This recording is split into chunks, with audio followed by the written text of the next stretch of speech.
Puji nama Tuhan, Shalom, selamat malam. Shalom.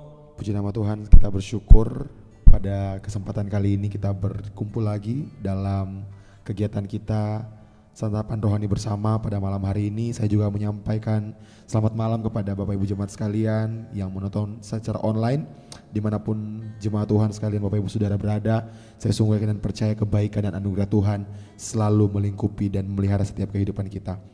Sebelum kita memulaikan santapan rohani kita pada malam hari ini, mari kita satukan hati kita. Kita mau sama-sama minta pertolongan daripada Tuhan, biar Tuhan yang hadir memenuhi, memberkati setiap hati kita. Mari kita satukan hati kita, kita tundukkan kepala kita berdoa. Sungguh hati kami limpah dengan syukur untuk setiap kebaikan yang kami terima dan rasakan dan nikmati dalam kehidupan kami. Kami bersyukur hari ini Tuhan tolong kami, Tuhan sertai kami, Tuhan pimpin kami, Tuhan berkati kami dalam setiap kegiatan kami, dalam setiap aktivitas kami. Dan pada malam yang indah ini Tuhan, kami bersyukur kami boleh ada di tempat ini dalam suatu sukacita yang luar biasa daripada Tuhan yang memenuhi setiap hati kami. Malam hari ini Tuhan, kami akan melaksanakan santapan rohani bersama kami pada malam hari ini. Biar Tuhan Yesus yang hadir memberkati, memenuhi setiap hati kami. Biar Tuhan Yesus yang lebih lagi hadir untuk membukakan setiap kebenaran firman-Mu Bapa. Kami akan sharing, kami akan membagikan Tuhan apa yang menjadi pengalaman dalam kehidupan kami untuk kami dapat terus melayani Engkau dengan baik Tuhan, dengan hati yang tulus, dengan hati yang mau tetap terhubung dengan Engkau. Kami mau menyerahkan santapan rohani kami pada malam hari ini ke dalam tangan-Mu Tuhan, dari awal, pertengahan hingga berakhirnya. Biar Tuhan Yesus yang hadir sertai memberkati setiap kami. Di dalam nama Tuhan Yesus Kristus kami siap menyembah Tuhan lebih lagi pada malam hari ini. Haleluya. Amin.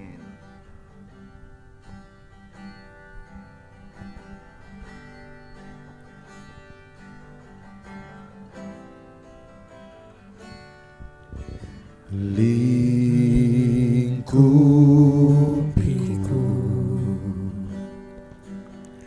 dengan sayap-Mu, naungiku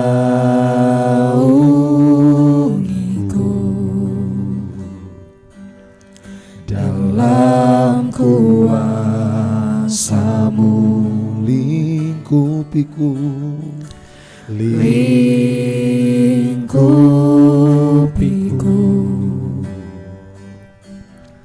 dengan sayap-Mu,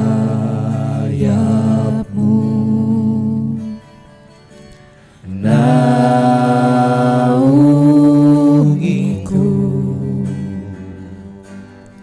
dalam kuasa-Mu. Di saat badai bergelora, ku akan terbang bersama-Mu. Bapa, Kau Raja atas semesta, ku tenang sebab Kau Allahku. Lingkupiku, lingkupiku dengan sayap-Mu, dengan sayap-Mu, naungiku, naungiku dalam kuasa-Mu, dalam kuasa-Mu. Di saat badai bergelora, ku akan terbang bersama-Mu. Bapa, Kau Raja atas semesta, ku tenang sebab Kau Allahku. Di saat badai bergelora, ku akan terbang bersama-Mu. Bapa, Kau Raja atas semesta,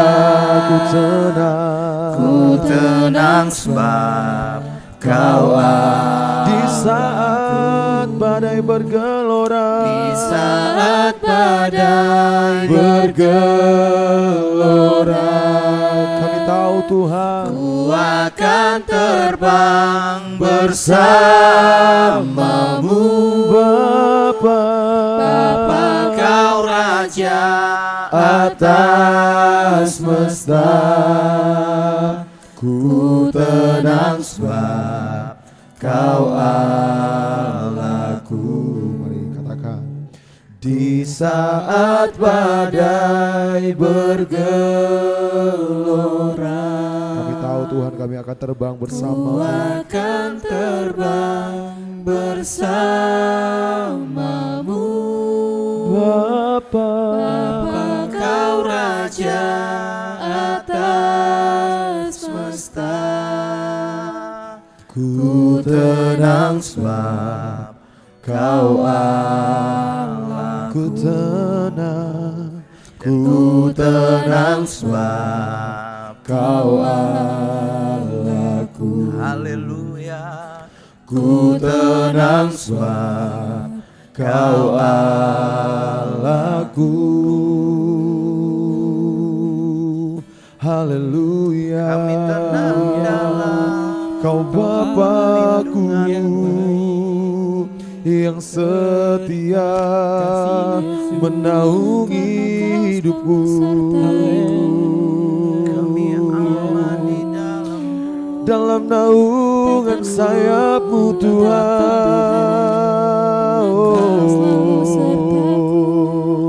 Kami takkan takut, Kau yang melindungi kami Tuhan.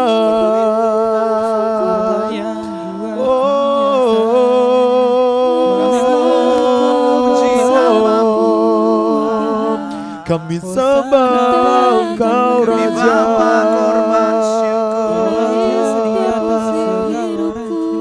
Dengan sayap-Mu Tuhan, Kau naungi kami.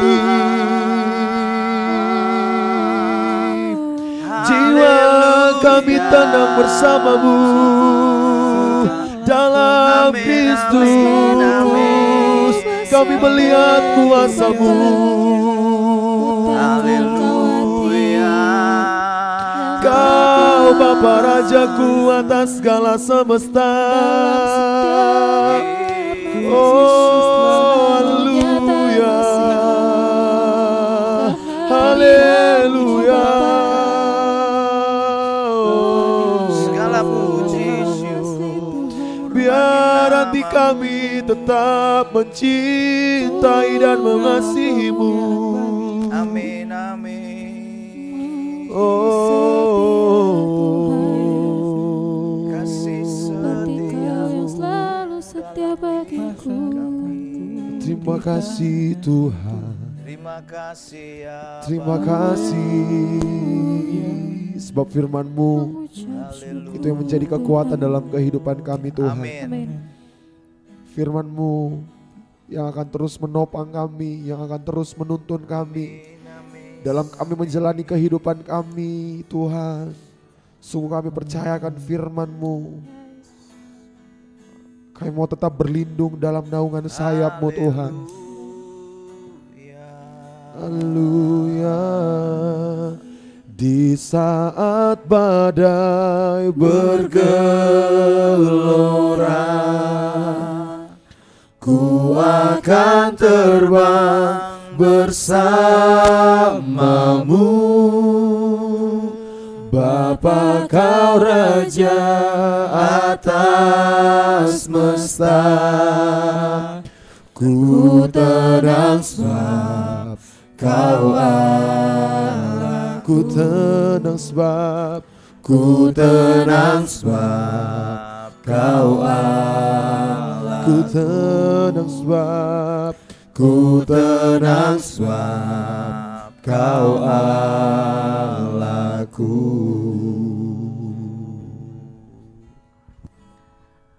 Kami bersyukur pada malam hari ini buat kebaikan Tuhan di dalam kehidupan kami. Dan sekarang kami ada di tempat ini dengan satu tujuan, kami mau belajar untuk menjadi murid Kristus. Kami mau belajar tentang kebenaran firman Tuhan. Dan sekarang hamba mau berdoa kiranya firman Tuhan yang lebih tajam dari pedang bermata dua manapun, yang sanggup menimbang, memisahkan antara pertimbangan yang baik dan kehendak Allah, itu yang akan menguasai hati dan pikiran kami.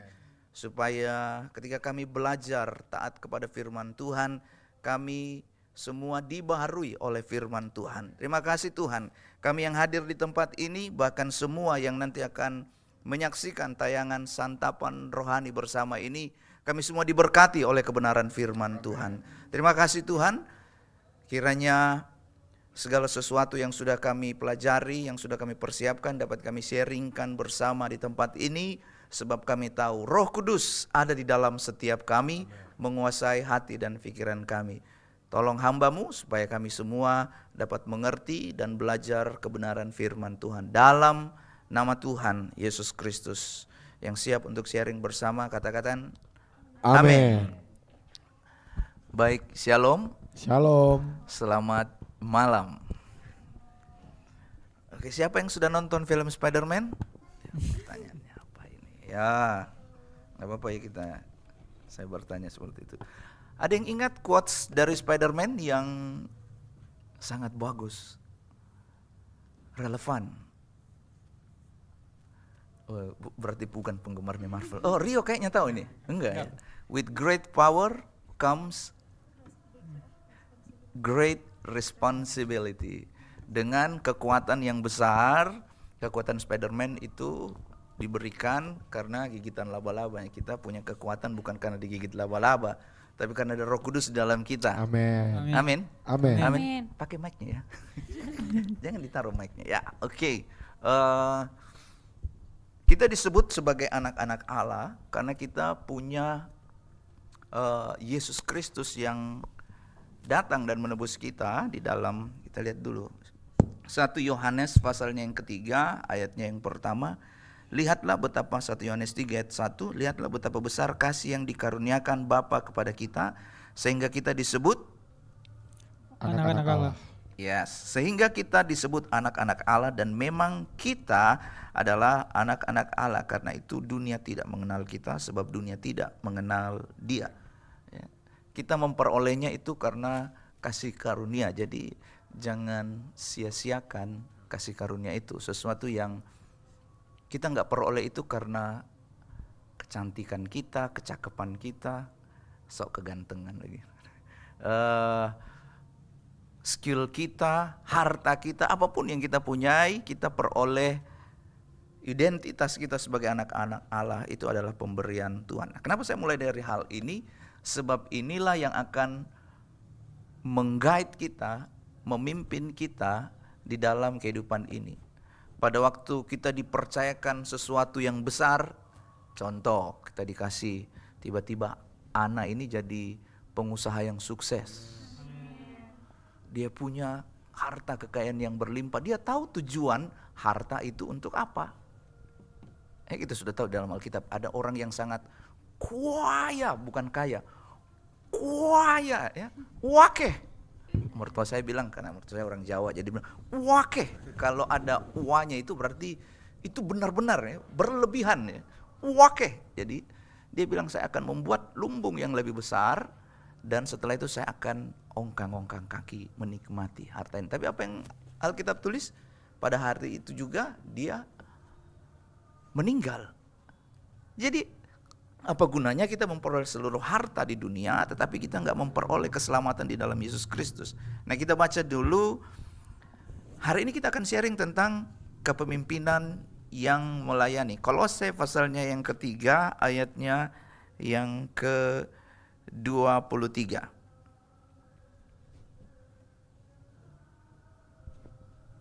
Kolose 3 ayatnya yang ke-23, yang sudah dapat katakan amin. Amin. Yuk kita baca sama-sama, 2, 3. Apapun juga yang kamu perbuat, perbuatlah dengan segenap hatimu seperti untuk Tuhan dan bukan untuk manusia. Sekali lagi, 1, 2, 3. Apapun juga yang kamu perbuat, Perbuatlah dengan segenap hatimu seperti untuk Tuhan dan bukan untuk manusia. Amin. Tuhan Yesus memberkati. Bukan berarti seringnya selesai. Pada waktu kita membaca ayat ini, apa yang pertama kali terlintas di dalam pemikiran teman-teman? Langsung aja ya, daripada siapa yang mau menjawab pasti lama nih. Langsung saja dari Rival. Baik, terima kasih Pastor. Jadi ketika saya membaca satu ayat ini, yang singkat-singkat aja ya, jadi. Yang langsung terlintas adalah apa yang saya lakukan itu saya perbuat seperti untuk Tuhan. Langsung. Kalau saya Pastor hampir sama dengan Rival sih, karena sudah jelas juga di ayatnya sih. Karena apa yang kita perbuat apa yang kita lakukan harus kita lakukan segenap hati, seperti kayak kita melayani Tuhan. Kalau dari saya, dari ayat ini yang terlintas itu kayak apapun yang kita lakukan itu adalah bentuk pelayanan untuk Tuhan. Dewi. Kalau dari saya sendiri, ketika saya membaca nats Alkitab ini, di mana saya melayani itu untuk Tuhan, bukan untuk menyenangkan hati manusia. Ana, mau menyanyi? Ya dong. Kalau menurut saya mungkin selain apa yang teman-teman juga sudah jelaskan, kalau dari saya pribadi itu lebih ke apa yang saya lakukan selain karena pelayanan saya untuk Tuhan, tapi itu juga berarti mengesampingkan ego pribadi. Jadi seperti itulah yang saya maksud. Thank you. Gina? Kalau saya itu sebenarnya sama kayak yang teman-teman tadi bilang, kayak kurang lebih sama sih Pastor. Jadi apapun yang kita lakukan itu kayak hendaklah itu dapat menyenangkan hati Tuhan, bukan karena kita mengejar apa yang harus kita dapat dari orang lain gitu. Yes. Coba Mike. Sudah on ya? Cek. Oh, berarti pelan. Oke, nggak apa-apa. Jadi jawaban kalian semua cocok. Sekarang saya mulai dari kalimat ini, apapun juga. Coba pikirkan kata itu, apapun juga. Waktu kita di gereja, waktu kita di rumah, waktu kita ada di komunitas, di lingkungan circle kita, di best friend kita, waktu kita ada di mana lagi? Di kampus. Berarti itu termasuk kata apapun juga. Ya, itu ya, setuju ya? Apapun juga. Waktu kita sendirian itu termasuk kata apapun juga. Nah, pada waktu kita melakukan ini aktivitas kita, entah itu kita bersosialisasi, bekerja, melakukan segala aktivitas, kita perbuat seperti untuk Tuhan, ya. Misalnya ini kita lagi bicara di luar, kita tahu apa yang kita bicarakan, apa yang keluar dari mulut kita itu seperti untuk Tuhan. Jadi kita nggak sembarangan bicara. Waktu kita bekerja, yang sudah bekerja di sini?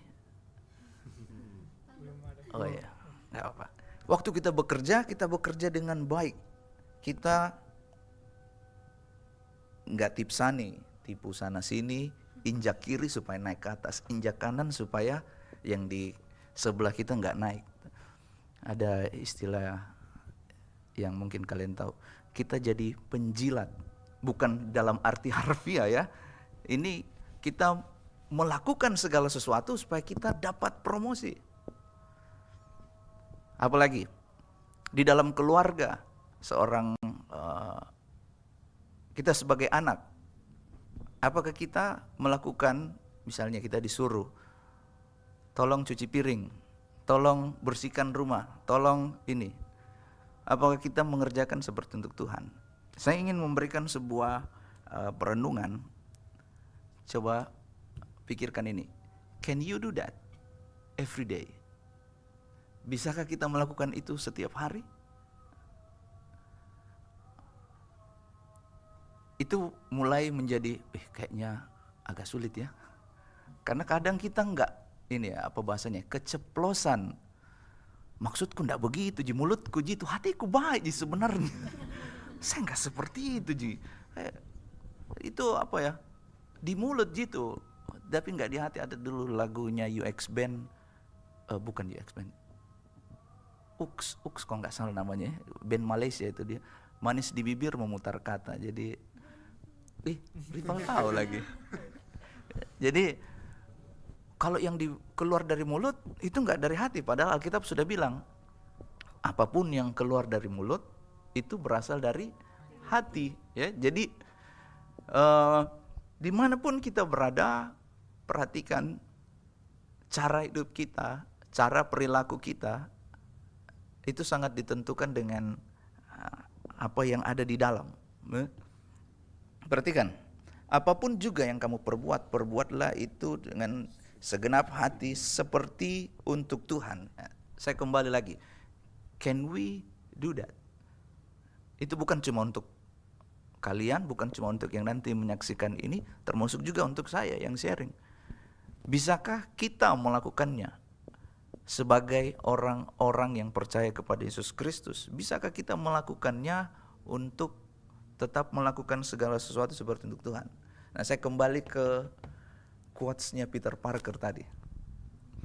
Apa tadi? With great power comes great responsibility. Dengan kekuatan yang besar lahir tanggung jawab yang besar. Lihat ayat yang tadi. 1 Yohanes 3 ayat yang pertama. 1 Yohanes 3 ayat yang pertama. Lihatlah betapa besar kasih yang dikaruniakan Bapa kepada kita, sehingga kita disebut anak-anak Allah. Dan memang kita adalah anak-anak Allah. Nah, saya kasih sebuah ilustrasi. Satu kali saya bawa Aaron jalan-jalan ke mall. Terus waktu itu kami ketemu seorang jemaat dan dia langsung dapat ampau. Dia dikasih uang. Dia dikasih, kamu mau nggak main ini? Kamu mau nggak main time zone?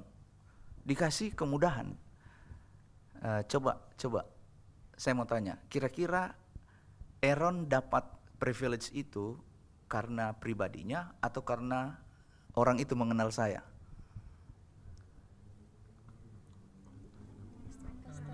Karena mengenal saya. Ya.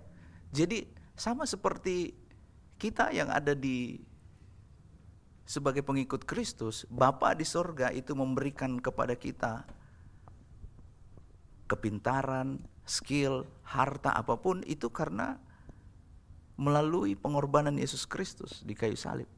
Jadi jangan sia-siakan identitas kita sebagai anak-anak Allah.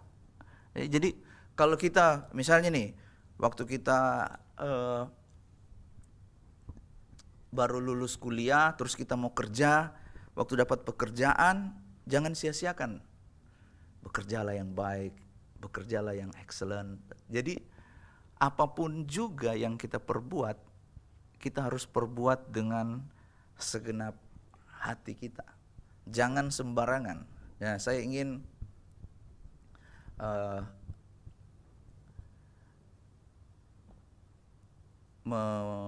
menyinggung hal ini ya, saya pilih katanya dengan hati-hati. Kepemimpinan adalah satu hal yang sangat penting dan ini berlaku pada setiap orang, pada setiap bidang profesi. Setiap orang suka atau tidak suka, mau atau tidak mau, dia harus belajar untuk memulai memimpin dirinya sendiri. Jadi apapun juga yang kita perbuat, perbuatlah itu dengan segenap hati. Segenap hati itu saya terjemahkan seperti ini. Waktu kita lakukan sesuatu, misalnya nih kita dikasih kepercayaan melayani. Siapa yang aser tadi? Nah, waktu kita jadi aser yang buat jemaat itu kagum melihat senyum kita. Bukan karena kegantengan, tapi karena ada pribadi Yesus. Caranya ya kita tersenyum dengan tulus. Kita minta Roh Kudus menolong kita. Tuhan, waktu saya tersenyum, saya mau kasih Tuhan menjamah. Bukan nanti tunggu waktu rival menyanyi di atas atau Pastor Esra berkhotbah. Sebab segala sesuatu yang kita perbuat seperti untuk Tuhan, tujuannya adalah bagi kemuliaan nama Tuhan. Jadi paling tidak kita bisa memimpin diri kita sendiri untuk melakukan sesuatu dengan excellent. Kita dikasih kepercayaan, kenapa di sini kita selalu bangun budaya, datang before time, yang melayani, yang bermain musik, itu harus persiapan dengan baik, ada ngulik, ada yang lain, supaya kita itu ini, kadangkala kita berdoa itu tidak sesuai dengan apa yang kita perbuat. Kami mau memberi yang terbaik untuk Tuhan. Saya kadang bertanya, betulkah itu? Kami mau memberi yang terbaik untuk Tuhan.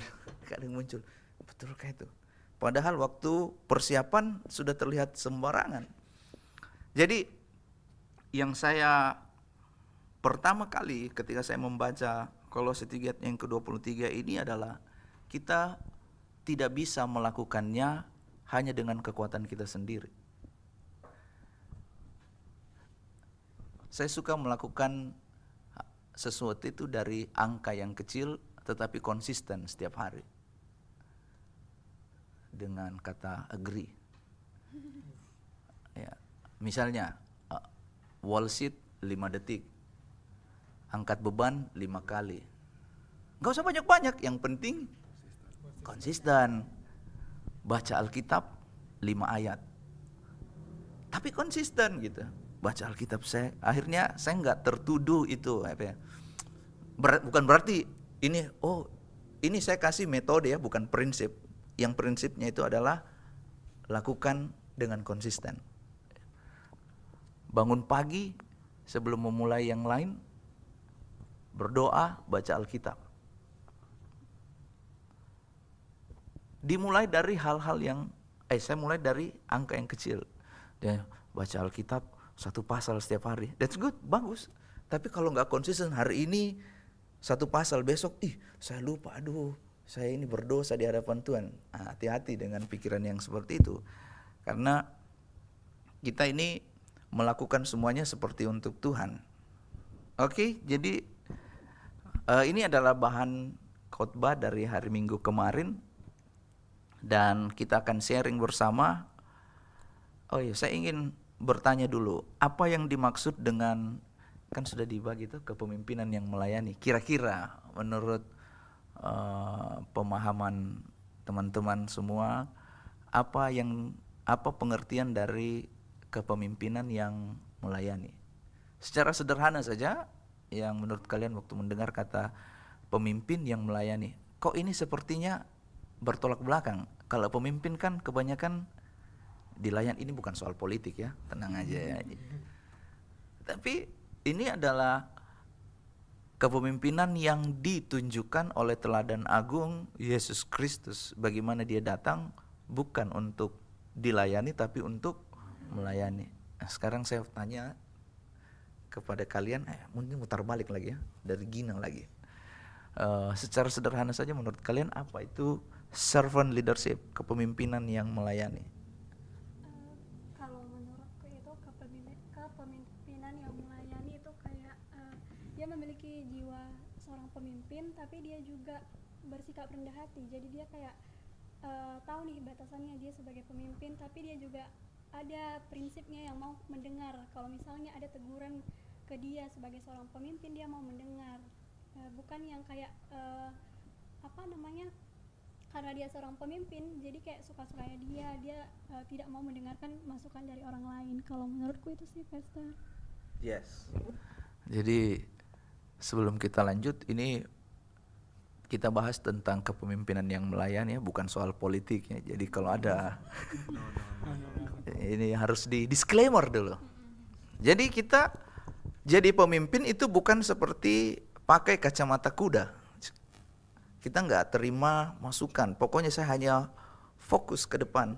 Tetapi kepemimpinan di dalam Kristus adalah kemampuan dalam diri kita yang dikelola, dan kepemimpinan itu memberi inspirasi kepada orang lain.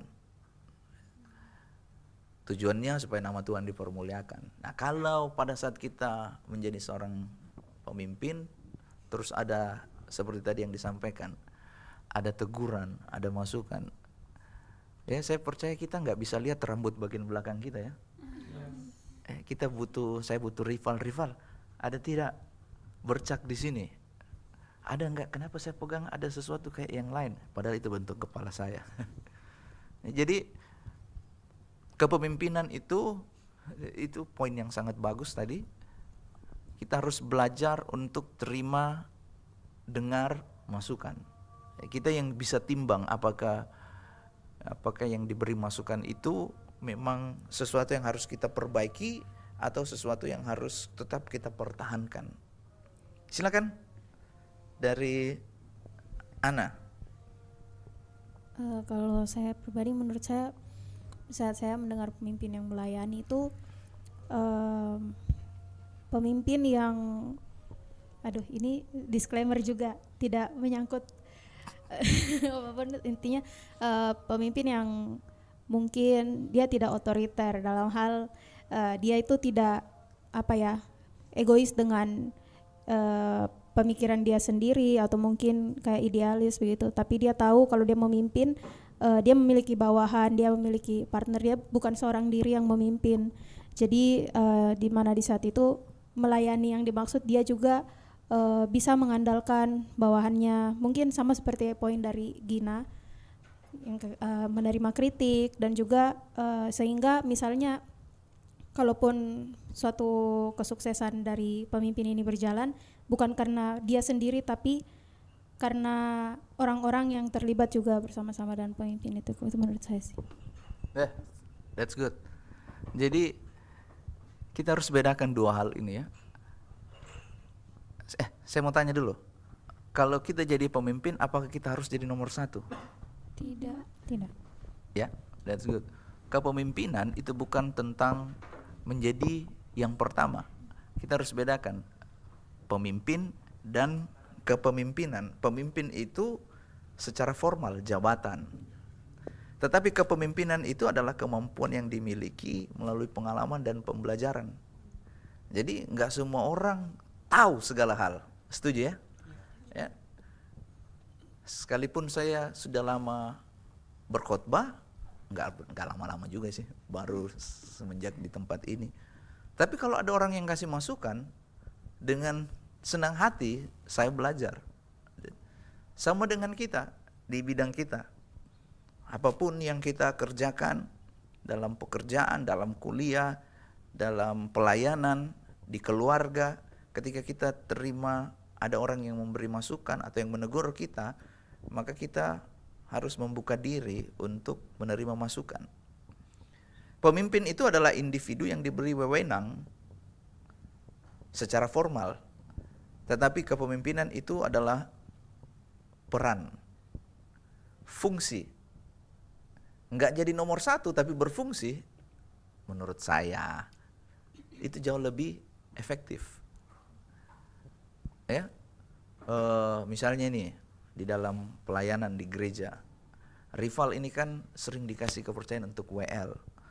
Terus si Rio ini, saya merasa kok rival ini dianak emaskan. Padahal rival ini nggak pernah, dia dari dulu warna kulitnya seperti ini, nggak berubah jadi emas. Jokes bapak-bapak lagi. Jadi peran tanggung jawab yang diberikan itu karena dia mempunyai kapasitas, dia mempunyai kemampuan di situ. Itu diberikan oleh pemimpin di tempat ini untuk dikerjakan. Jadi kita harus membedakan pemimpin dan kepemimpinan. Seorang pemimpin belum tentu memiliki jiwa kepemimpinan. Namun seorang dengan jiwa kepemimpinan pasti akan bisa menjadi pemimpin yang baik. Terima kasih. Berarti kita harus mengucap syukur dulu untuk berkat dan makanan ini sebelum kita menikmatinya. Terima kasih. Bisa request nggak? Nggak bisa ya. Oke, saya lanjut sekali lagi baru kita. Enggak, si siapa? Dewi. Kalau saya sendiri pemimpin yang melayani itu saya mungkin bagi 3 poin. Yang pertama, dia tidak matok dengan jabatannya sendiri. Yang kedua, dia bersikap adil. Dan yang ketiga, dia bertanggung jawab atas orang-orang yang telah dipimpin. That's good. Mantap. Wih, amazing.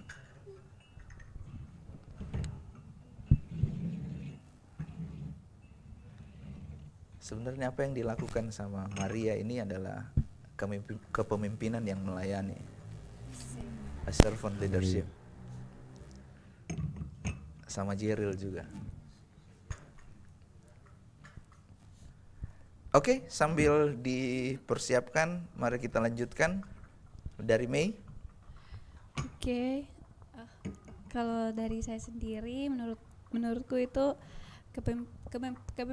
kepemimpinan yang melayani itu adalah jiwa yang mengutamakan orang lain terlebih dahulu dibanding dirinya sendiri. Terus mampu mengayomi dan misalkan dalam suatu kondisi situasi ada sesuatu yang terjadi, dia yang lebih duluan maju maksudnya jadi garda terdepan dari masalah yang ada itu, kayak bertanggung jawab penuh di dalam misalnya situasi atau kondisi tertentu yang terjadi. That's good. Thank you. Rio. Kalau menurutku Pastor, pemimpin yang melayani itu adalah seorang pemimpin yang dia tidak melihat kepemimpinan itu sebagai kekuasaan atau penghormatan, tapi dia itu orang yang akan hadir untuk membantu orang lain untuk bertumbuh. Lalu ketika mungkin anggotanya itu berbuat kesalahan, dia bukan orang yang hadir untuk menghardik anggotanya, tapi dia akan datang untuk membimbing anggotanya supaya menjadi orang yang lebih baik lagi. Itu sih menurutku. That's good. Kalau saya pemimpin yang melayani itu ada 3, Pastor. Dia memimpin dengan kasih, integritas, dan tanggung jawab. Kasih, Integritas dan tanggung jawab. Wih. Ya. Saya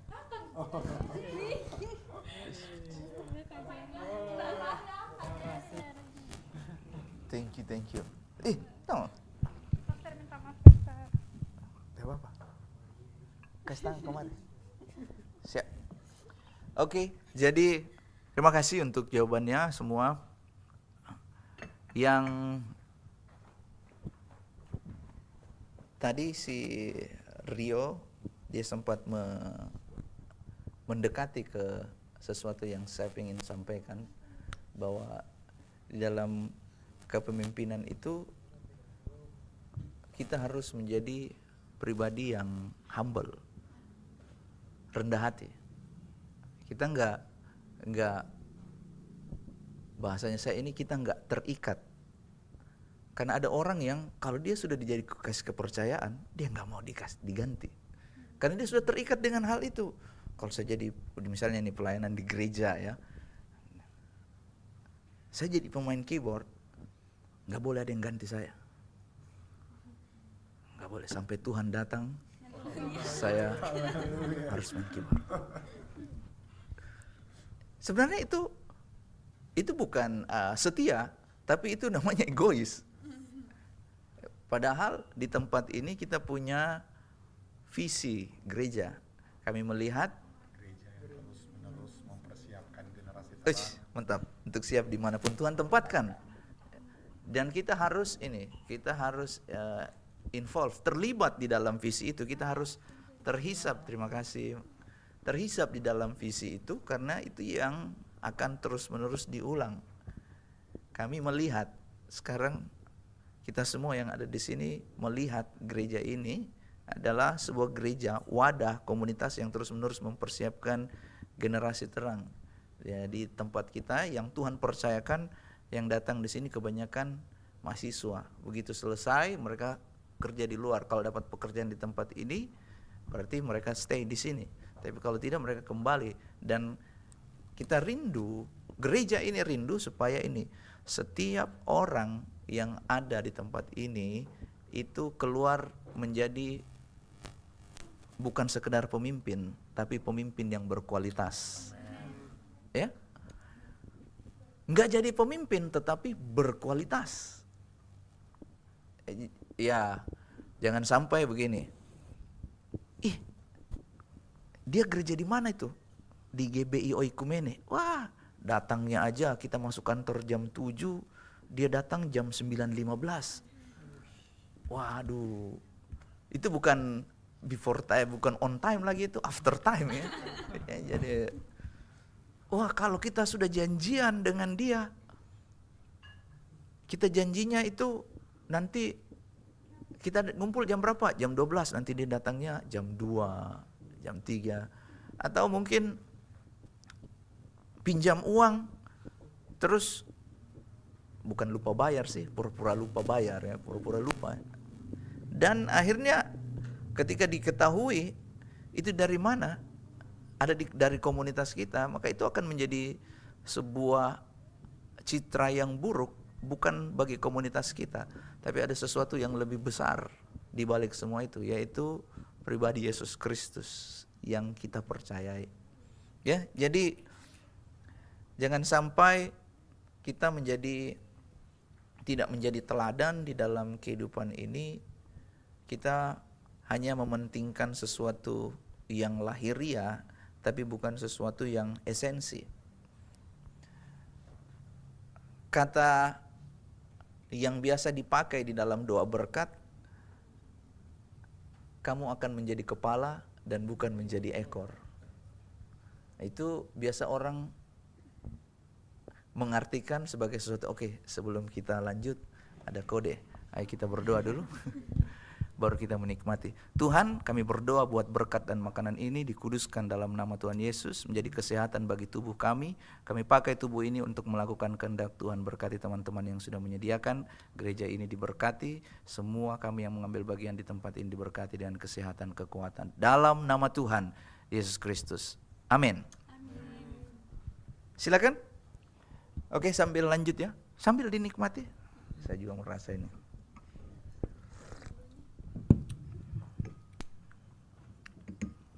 Orang salah mengartikan hal tersebut. Kamu akan menjadi kepala. Jadi kita semua berenam di sini, termasuk saya bertujuh, kita semua akan menjadi kepala. Semua akan menjadi pemimpin.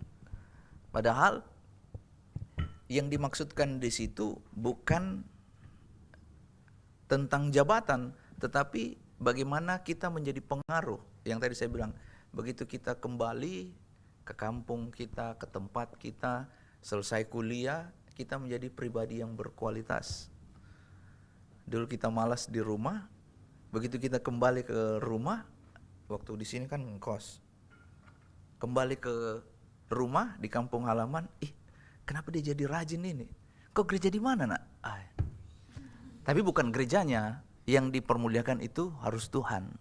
Ya, ada kualitas di dalamnya. Ada keteladanan di dalamnya, bukan hanya sesuatu yang jasmani. Nah, ini yang paling berbahaya. Siapa tadi yang bilang pemimpin itu harus terima masukan? Ini yang paling berbahaya ketika seorang pemimpin itu tidak menyadari dan tidak mau terima masukan. Tahu ya, kalau kereta di depannya itu ada gerbong terdepan, yang di belakangnya ini pasti akan ikut semua kemana lokomotif itu, yang paling di depan. Dan kalau seorang pemimpin yang ada di depan itu salah arah, salah jalan, tidak mengikuti petunjuk, tidak mau terima masukan, maka itu sangat berbahaya. Karena semua yang di belakang pasti akan ikut. Ada satu teks dalam Alkitab, ada jalan yang disangka lurus tapi ujungnya menuju maut. Yang paling berbahaya itu bukan kata mautnya, tapi kata ini, disangka. Saya pikir I'm good, tapi begitu dikasih masukan, saya nggak mau. I'm good, saya hidup hari ini, tapi ini, perhatikan, ada jalan yang disangka lurus tapi ujungnya menuju maut. Jangan konsentrasi di mautnya, tapi konsentrasi pada ini, disangka. Apa yang kita pikir itu harus sesuai dengan kehendak Tuhan. Kembali lagi, di Kolose 3 ayat yang ke-23.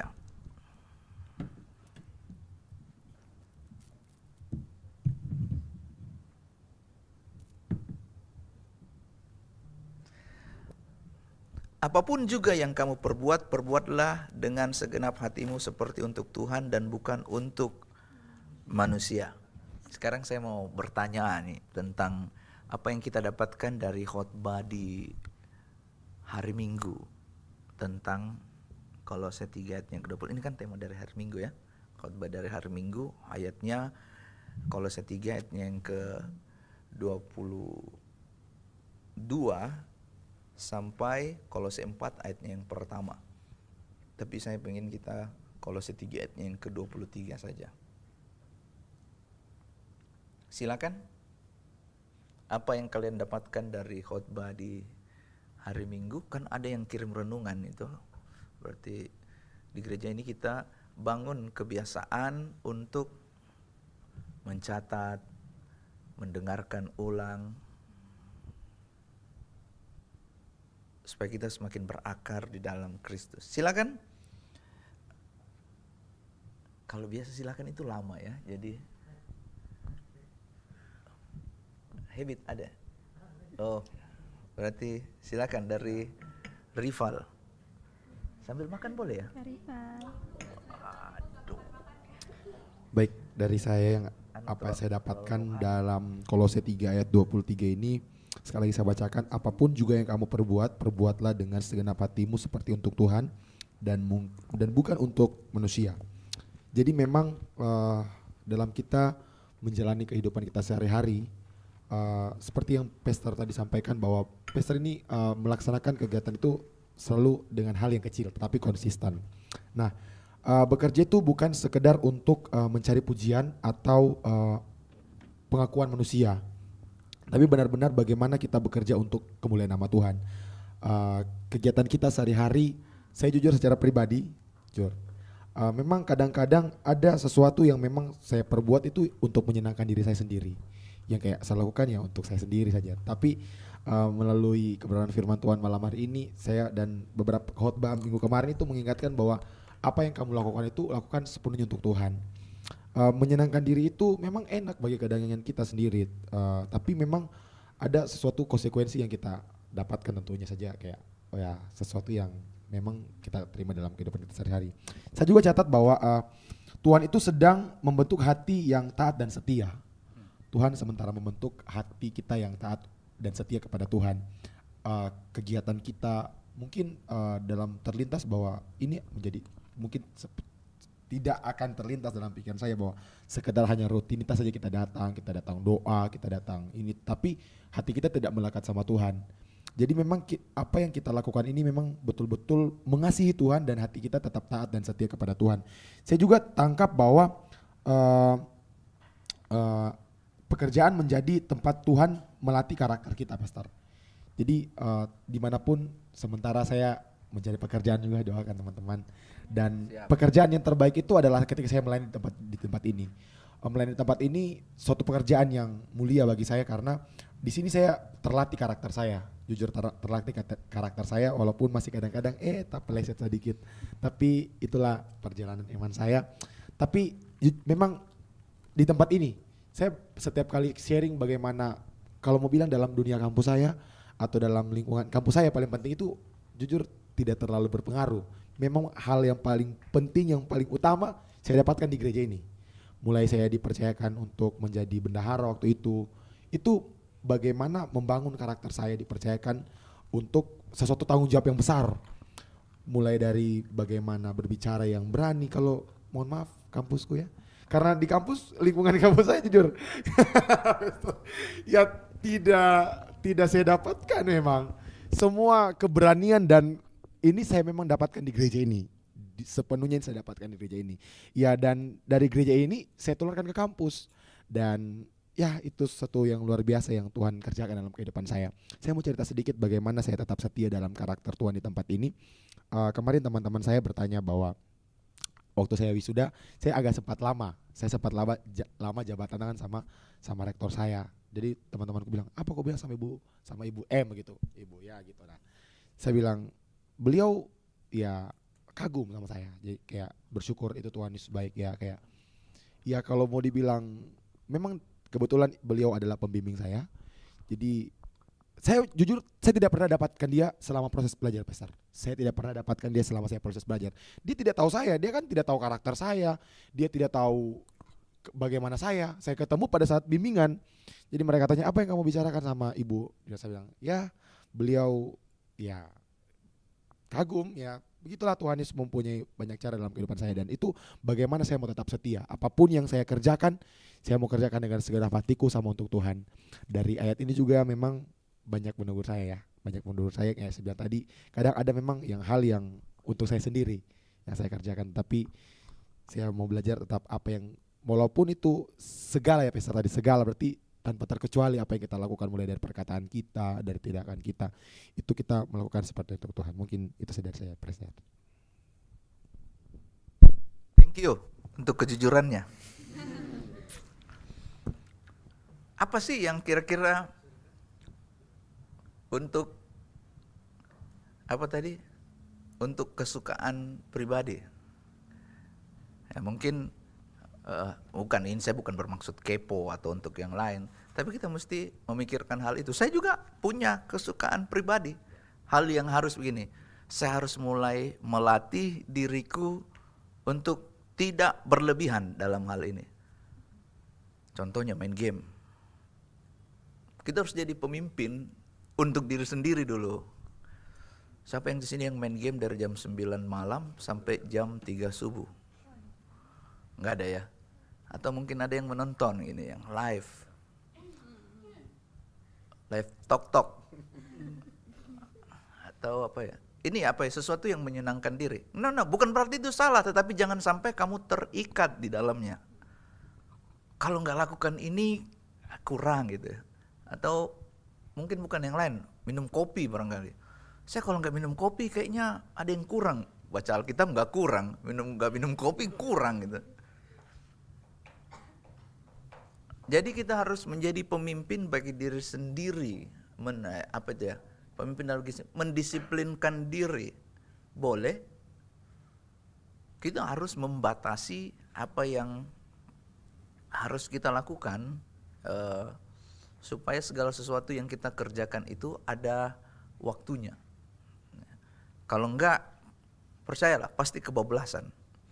Scroll sedikit deh, kenapa sudah 3 jam ini? Terima kasih Rival. Jadi pada waktu kita mulai belajar memimpin diri sendiri, sebenarnya kita sedang membuka kesempatan supaya kita nanti ketika dipercayakan, kita bisa memimpin orang lain. Saya ulang sekali lagi, pada waktu kita disiplin memimpin diri kita sendiri, sebenarnya kita sedang membuka sebuah kesempatan bagi diri kita sendiri untuk pada saat kita dipercayakan memimpin orang lain, kita bisa melakukannya dengan baik. Ya, ada sebuah quotes, karisma membuka pintu pelayanan, karakter membuat kita dipercayakan untuk tetap melayani, untuk melayani di tempat itu. Jadi ketika kita melatih diri kita, mendisiplinkan diri kita, maka kita sedang membuka kesempatan untuk kita bisa naik level. Silakan dari Rio, apa yang kamu dapatkan dari khotbah kemarin, hari Minggu kemarin? Kalau saya Pastor, untuk yang kemarin, kalau seperti yang kita bilang tadi Pastor, apapun juga, berarti dimanapun kita berada, entah itu di rumah, kuliah, di gereja, kita harus melakukan semua itu seperti saat kita melayani Tuhan. Jadi setiap perbuatan kita itu bukan perbuatan untuk mendapat penghormatan dari orang lain, tapi untuk memuliakan nama Tuhan. Lalu ketika kita dipercaya oleh Tuhan mungkin untuk kita memimpin, kita harus menjadi pribadi yang menunjukkan keadaan Tuhan dalam hal tersebut. Mungkin saya cerita Pastor, mungkin di kehidupan kampus juga, saya pernah mendapat kesempatan lah menjadi seorang wakil ketua umum untuk sebuah organisasi, dan di sana saya banyak belajar ketika ternyata menjadi seorang pemimpin itu bukan satu hal yang gampang, lagi dengan melihat banyak ketika memimpin seseorang itu tentunya kita melihat ada yang bukan cuma yang gampang diatur, tapi ada juga yang susah sekali untuk diatur, dan itu di situ ada tantangan terbesar untuk seorang pemimpin menurutku, karena ketika pemimpinnya tidak bisa menempatkan dirinya, pasti dia akan capek sendiri, akan capek dengan mentalnya sendiri untuk hadapi orang-orang yang susah diatur tersebut. Lalu saya juga melihat bagaimana seorang pemimpin itu harus dilihat dari etos kerjanya, dimana seorang pemimpin itu harus memiliki etos kerja yang baik, bisa menjadi teladan yang baik untuk anggota-anggotanya, dan dia harus jadi penengah juga yang baik untuk para anggota-anggotanya. Gitu. Iya. Jadi apapun juga yang kamu perbuatlah dengan segenap hati. Artinya pada saat kita seperti tadi dipercayakan sebuah jabatan di dalam organisasi, di kampus, itu dikerjakan dengan baik. Saya kasih contoh, misalnya pada saat kita bekerja jadi customer service, ini contoh aja. Jadilah customer service yang kalau nggak masuk kantor, semua teman-teman kantormu itu pusing gitu. Wah, si ini kok nggak masuk ya? Aduh, bagaimana ini pekerjaan? Bagaimana ini? Atau jangan sampai terbalik. Begitu kita nggak masuk kantor, untung dia nggak masuk kantor hari ini. Itu kan dua kalimat yang berbeda ya, maknanya berbeda. Artinya nggak ada influence, nggak ada pengaruh yang baik di dalamnya. Kalau kita jadi pemimpin, apa yang paling pertama diperhatikan? Perkataan kita. Jadi kalau sudah bilang A, jangan tiba-tiba berubah jadi B, gitu, berubah jadi C.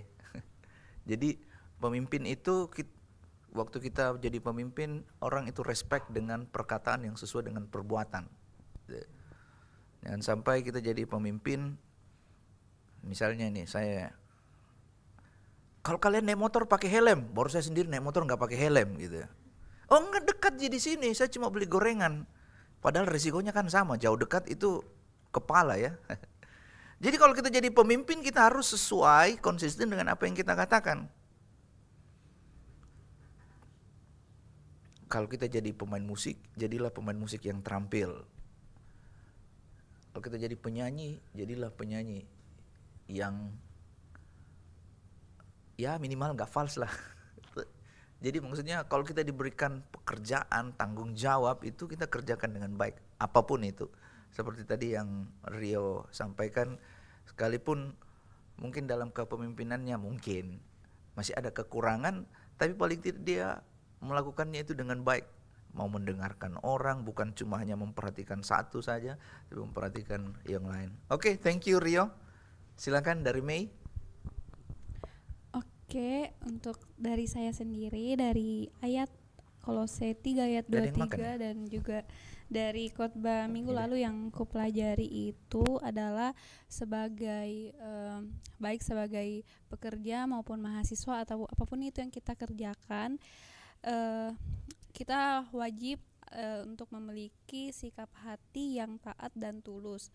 Taat di sini itu yang kupelajari dari catatanku, taat itu adalah kayak melakukan segala sesuatu dengan jujur, dengan bertanggung jawab, dan juga untuk tulus hati itu artinya dalam setiap hal yang kita lakukan itu kita tidak menjadi pribadi yang bermuka dua ataupun bermain sandiwara, misalkan melakukan sesuatu supaya dinilai baik oleh atasan ataupun rekan kerja, kita berusaha untuk melakukannya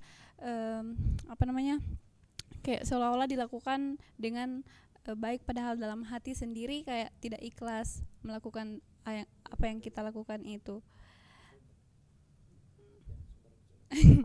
sorry. Terus dari Kolose 3 ayat 23 juga ini yang kudapatkan itu adalah dalam segala sesuatu yang kita kerjakan kita wajib dan perlu untuk melakukannya itu seperti untuk Tuhan dan bukan untuk manusia. Dalam hal pekerjaan bagi setiap kita orang-orang Kristen, hal itu ditandai dengan yang tadi ketaatan dan ketulusan. Jadi kita melakukannya itu dengan setia dan setia karena pekerjaan kita itu adalah bentuk ibadah kepada Tuhan. Jadi ketika kita bekerja maupun sebagai pemimpin kita dipanggil untuk hidup jujur, juga menjadi pribadi yang adil dan juga berintegritas.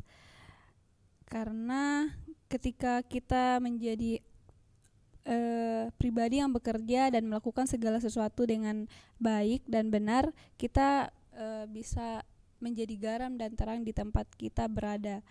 Dan pekerjaan yang kita lakukan atau aktivitas apapun yang dikerjakan itu menjadi sarana untuk memuliakan Tuhan. Sekian. Ada yang masih ingat nggak khotbahnya Pastor Esra tentang taat? Taat itu adalah begini, ketika kita diawasi, kita mengerjakannya sama ketika kita tidak diawasi. Ya, ingat ya? Atau cuma perasaan saya saja? Ada ya disampaikan itu ya. Jadi ketika kita diawasi, ada yang melihat kita, ada orang yang tepuk tangan, ada orang yang kasih apresiasi. Dengan ketika kita tidak diapresiasi, tidak ada yang melihat, kita mengerjakannya sama, excellent, detail, dengan baik. Kayaknya dari sebelah kanan ini yang rajin makan ya. Mungkin karena banyak bicara. Sebelah kiri kurang. Oke, thank you Mei. Lanjut dari Gina. Ana mau menyanyi ya? Enggak ya? Baru iya, dari Gina aja, baru nanti kesimpulan dan saran dari enggak sih, enggak. Silakan. Yang ku dapat dari khotbahnya mengenai Kolose 3 ayat 23 ini saya bacakan dulu ayatnya. Apapun juga yang kamu perbuat, perbuatlah dengan segenap hatimu seperti untuk Tuhan dan bukan untuk manusia. Nah, jadi dari ayat ini saya ditegur kembali bahwa apapun pekerjaan ataupun tanggung jawab yang diberikan kepada kita itu harus kita lakukan dengan sungguh-sungguh, dengan tulus, dengan taat juga, dan bukan hanya mengejar pujian yang kita dapatkan dari orang lain, tapi kita harus kembali lagi itu kita kerjakan dengan hati yang tulus, dan kita lakukan itu untuk kemuliaan nama Tuhan. Seperti di dalamnya kayak pelayanan kita, jangan kita hanya mengejar kayak ibadah itu bagus, dilihat sama jemaat itu bagus, tetapi kembali lagi harus ke bagaimana jalannya ibadah itu untuk kemuliaan nama Tuhan. Dan lagi-lagi kita diingatkan untuk harus apapun yang kita lakukan itu sesuai dengan kehendak Tuhan, harus tulus, harus taat begitu. Dan sedikit sharing Pastor, ada juga pengalamanku di kampus. Jadi beberapa bulan belakangan ini ada kemarin itu pemilihan kayak duta fakultas di kampus, dan itu saya ditunjuk sama dosenku untuk ikut, dan sebenarnya saya sudah menolak untuk ikut karena memang saya tidak mau mengambil bagian tersebut. Nah, tetapi waktu saya berbicara kepada ini dosen, saya terus kayak dibilang ikut aja, kalau lolos puji Tuhan, kalau tidak lolos ya udah begitu. Terus di situ saya sebenarnya kayak sudah menolak. Saya bilang kayak jangan saya kasih kesempatan untuk orang lain, saya bilang. Tetapi dosenku itu bilang saya percaya sama kamu, saya serahkan itu ke kamu. Terus saya bilang kayak dalam hatiku kayak ya udahlah, saya coba aja dulu ya, kalau memang itu berjalan sesuai dengan rencananya Tuhan, mau tidak mau saya harus mengikutinya. Terus dan itu sebenarnya saya sudah ada berbicara sama teman-temanku, aku bilang itu saya tidak mau kalau misalnya saya yang menjadi dapat gelar utamanya. Saya mau itu hanya saya sebagai anggotanya saja, runner up gitu. Nah, dan waktu di hari H itu acaranya di Disnatalis Fakultas, dan itu hari H pengumuman itu nama saya yang keluar jadi juara utama begitu. Kayak saya sebenarnya di situ di situ kayak antara senang atau sedih, itu kayak campur aduk karena pasti tanggung jawab saya besar lagi. Saya takut kalau misalnya saya tidak bisa mengerjakannya dengan baik gitu. Saya takut kalau misalnya saya berbuat salah atau bagaimana. Nah, dan sebenarnya beberapa bulan terakhir itu saya kayak mengerjakannya tuh kayak ada sedikit paksaan begitu, karena saya sudah membawa gelar itu, jadi kayak saya harus memaksakan diri saya untuk hadir di dalam setiap acara kegiatannya. Nah, tapi lagi-lagi saya kayak berpikir saya sudah dipercayakan sama fakultas, saya sudah dipercayakan sama teman-teman saya dan dosen yang ada di fakultas untuk menjalani tugas dan tanggung jawab itu selama 1 tahun. Jadi saya harus mengerjakannya memang betul-betul dengan taat, dengan tulus juga. Jadi untuk sekarang ini saya sudah menjalaninya dengan sedikit-sedikit sudah bisa menjalaninya dengan baik sih, Pastor. Jadi itu sih sharingku.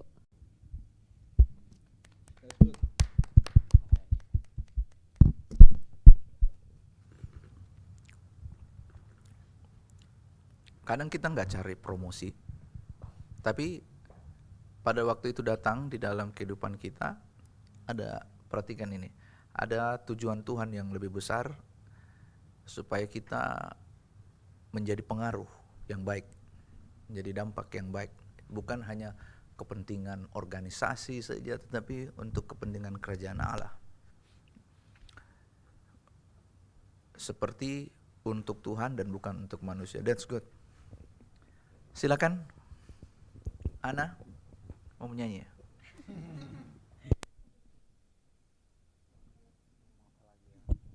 Baik, kalau dari saya pribadi terkait khotbah minggu lalu dari ayat bacaan ini ya, Kolose 3 ayat 23, sebenarnya ada bagian dari ayat ini yang awalnya tuh sedikit mengusik saya, karena di terjemahan barunya itu kan menggunakan kata seperti gitu. Jadi saya pikir jangan sampai ini hanya kayak menyugesti kita kalau melakukan seolah-olah untuk Tuhan, tapi bukan sepenuhnya untuk Tuhan gitu.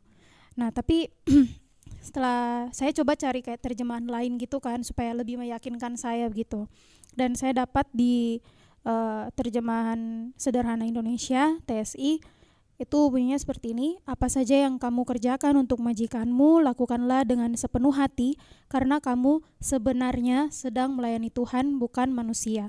Jadi di situ apa yang saya ragukan itu malah kayak langsung terpampang jelas, sebenarnya sedang melayani untuk Tuhan. Dan kebetulan di khotbah kemarin juga membahas pelayanan itu di dalam marketplace kan, jadi terkait bagaimana dalam pekerjaan kita, posisi kita apapun itu. Jadi menurut saya di ayat terjemahan ini tuh kayak sangat memberi gambaran yang jelas. Dan menurut saya terkait khotbah minggu lalu juga, di sini tuh pelayanan yang dimaksud sepenuhnya untuk Tuhan lebih ke apa ya, fokus kita juga gitu. Fokus sebenarnya itu sepenuhnya untuk Tuhan, Tuhan yang jadi pusatnya. Tunggu saya lihat dulu catatan, takut salah ngomong. Ya, karena kalau kita tahu yang kita layani sebenarnya itu adalah Tuhan, kita juga tahu kalau apa sebenarnya yang kehendak Tuhan dalam hidup kita. Dan saya ingat lagi kata Pastor Esra di beberapa minggu lalu, mungkin khotbahnya yang sempat disinggung, kehendak Tuhan dalam hidup kita itu adalah pengudusan, dan pengudusan itulah yang dilakukan melalui tanggung jawab yang Tuhan sediakan dalam kehidupan kita, sehingga tanggung jawab yang kita lakukan apapun juga itu yang dimaksud, bukan hanya dalam pekerjaan, tapi bahkan hal-hal remeh di sepanjang keseharian kita itu selalu ada rancangan Tuhan atau rencana Tuhan di situ untuk membentuk kita.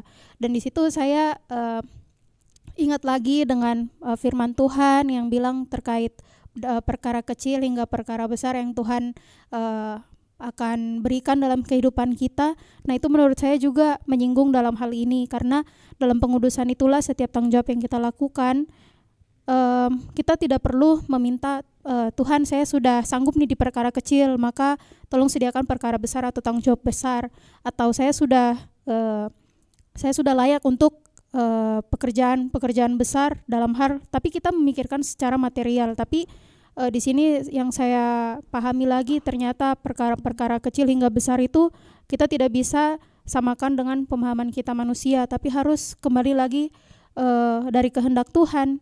Jadi setelah saya dengar sharingnya Gina, menurut saya ini juga salah satu contoh yang dimaksud dari Tuhan terkait perkara kecil hingga perkara besar. Mungkin setelah kita sudah sangat fokus dalam hidup kita untuk melayani Tuhan, perkara kecil hingga perkara besar itu pun akan datang dengan sendirinya. Dan dari situ kita pun Tuhan tahu bagaimana sikap hati kita. Kalau kita percaya kembali lagi ke kehendak Tuhan atau kemampuan kita, itu sepenuhnya Tuhan yang hanya bisa kita andalkan. Seperti Gina juga tetap berjalan tapi percaya juga sama kehendak Tuhan. Jadi menurut saya seperti itu. Thank you.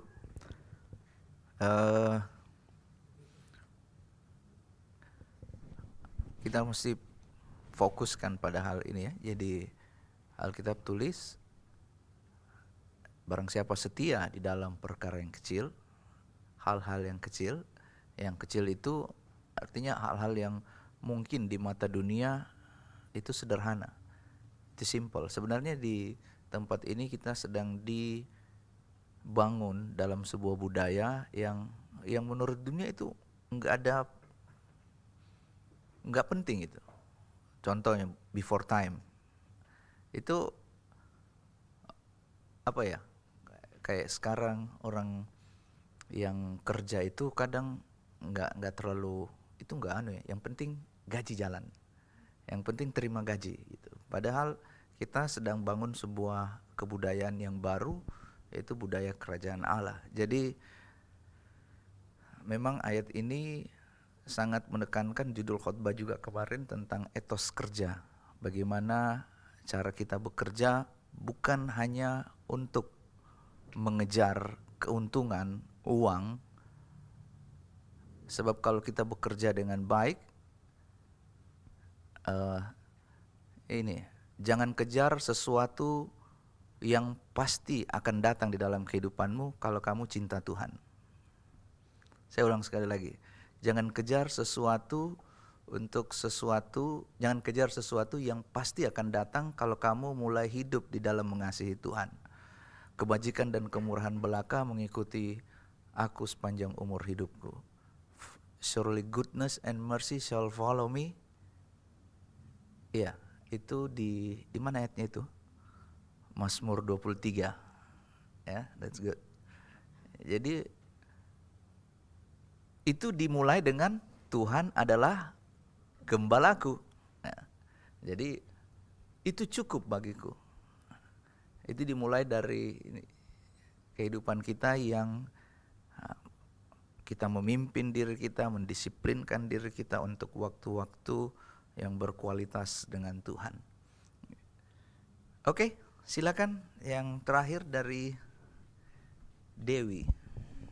Baik, kalau dari saya sendiri mengenai nats Alkitab Kolose 3 ayat 23, mungkin saya bacakan ayatnya, yaitu apapun juga yang kamu perbuatlah dengan segenap hatimu seperti untuk Tuhan dan bukan untuk manusia. Yang bisa saya tangkap seperti khotbah yang dijelaskan di minggu lalu, yaitu ketika kita melakukan segala sesuatu dan dimanapun kita berada, itu harus taat, itu harus dilakukan dengan segenap hati. Itu seperti kita harus tulus melakukannya, kita harus tulus mengerjakannya, yang dimana itu kita tidak mencari pujian daripada manusia. Yang kalau misalkan kita melakukan segala sesuatu untuk mencari pengakuan dari manusia, ketika kita tidak mendapat pujian dari manusia atau orang yang melihat mungkin kita dalam melakukan itu, kita mungkin merasa merasa kecewa mungkin. Dan yang paling berbahaya juga menurut saya itu ketika kita melakukan segala sesuatu tidak dengan pujian, tidak untuk mencari pujian, tetapi hanya dengan asal-asalannya, itu hanya sekedar rutinitas saja.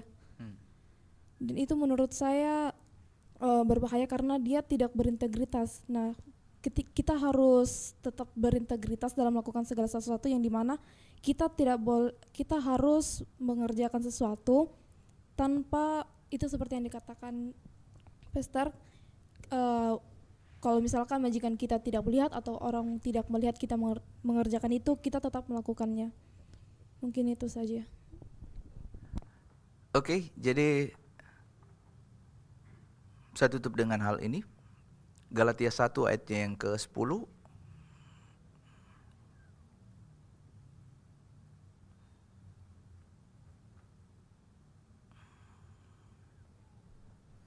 Ini sebuah pertanyaan dan sebuah perenungan untuk kita. Galatia 1 ayat yang ke-10 sudah dapat?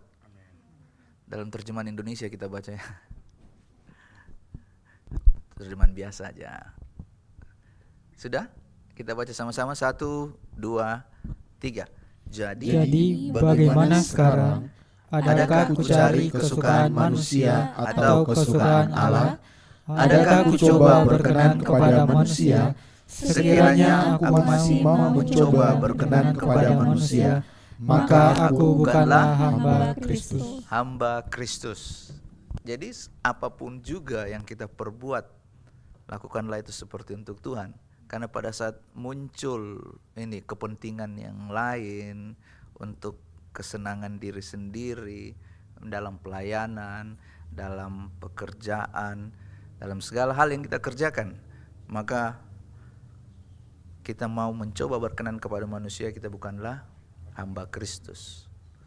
Jadi pada malam hari ini dalam santapan rohani bersama ini kita belajar dimanapun kita berada, sebagai mahasiswa, sebagai pekerja, sebagai orang tua, apapun yang kita lakukan, kita harus memiliki sikap kepemimpinan, tetapi yang melayani, ya, kepemimpinan yang berkualitas. Kita enggak asal-asalan, enggak sembarangan, supaya pada saat kita mengerjakannya kita tahu seperti ayat penutup ini, apapun yang kita kerjakan kita berusaha untuk mencari perkenanan Allah. Ya, jadi apa yang kita kerjakan, mari kita kerjakan dengan segenap hati seperti untuk Tuhan. Tuhan Yesus memberkati. Langsung berdoa ya. Oke, langsung kita berdoa. Kami mengucap syukur pada malam hari ini. Terima kasih buat kebaikan Tuhan, penyertaan Tuhan di dalam sharing kami. Tuhan, hamba-Mu berdoa kiranya kasih karunia kemampuan Tuhan turun di dalam kehidupan kami, supaya kami bisa mengerjakan semuanya ini untuk kami hidup berkenan kepada Tuhan dengan konsisten, bukan dengan kemampuan kami sendiri, tapi dengan pertolongan Roh Kudus di dalam kehidupan kami. Apa yang kami kerjakan, apa yang kami lakukan, kiranya Roh Kudus menolong kami, menegur kami, mengingatkan kami, supaya apa yang kami kerjakan selalu menyenangkan hati Tuhan. Terima kasih Tuhan, bahkan hamba-Mu berdoa untuk setiap kami, anak-anak-Mu yang rindu untuk memiliki pekerjaan. Tuhan menolong, Tuhan memberkati, Tuhan membuka jalan sehingga kami semua bisa memiliki pekerjaan dan kami pakai pekerjaan itu bagi kemuliaan nama Tuhan. Tolong setiap jemaat-Mu, umat-umat-Mu yang menyaksikan tayangan ini, dimanapun mereka berada, apa yang menjadi pergumulan, persoalan hidup mereka, kiranya Tuhan sendiri yang menolong, memberkati, sehingga kami semua semakin mengenal Tuhan secara pribadi dalam hidup ini. Terima kasih Tuhan, kami mengakhiri santapan rohani bersama ini dalam nama Tuhan Yesus Kristus. Haleluya. Amin.